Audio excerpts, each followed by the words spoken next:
Andrew Ryan. He reckoned the free market was some kind of Holy Spirit gonna lead us all over the rainbow. And I reckon it's a big fat hooker too dim to spot a wooden nickel. So old Andy went and became his own ghost, and I whittled nickels till I made a mint.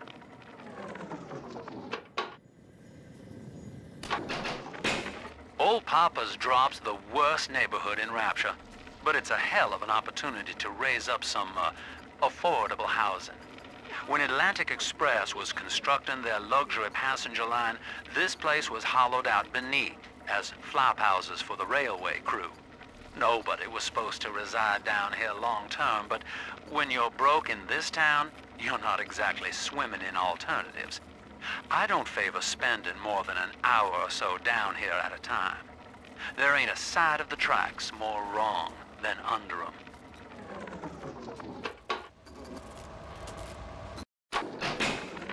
Now, I'm a modest man, but my piecemeal needle scam's an outright masterpiece. Some slob shacked up here buys a box of syringe parts from me for twice what it's worth. He assembles them in his rat hole, and I buy back the finished product for a dime against the dollar that I'll get from Ryan. Profit coming, profit going. Old Andy rambles on about the great chain. I got people shelling out to pull it for me.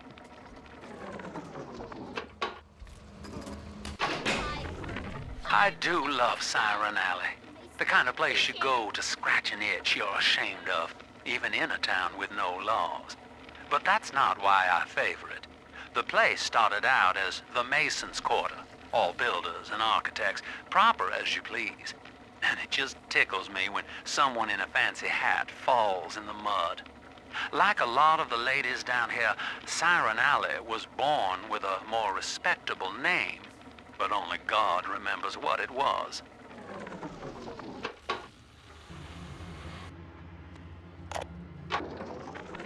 Persephone, secret home of Sinclair Solutions. I bet against Andy Ryan's vision of harmony and rapture, offered him a quiet place to send anybody who wasn't working out, and now I'm sitting on my own private think tank.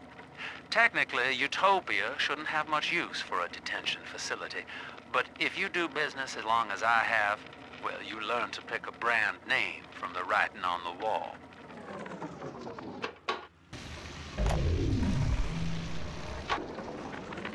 Things aren't so rosy for Lamb's little collective farm down here, no matter how much influence she's got with the inmates. She keeps feeding Ryan more and more of her people for the Big Daddy program in order to keep the rest of her flock alive. I think she's getting desperate. I ought to have Weir double the orderlies on all the major junctions.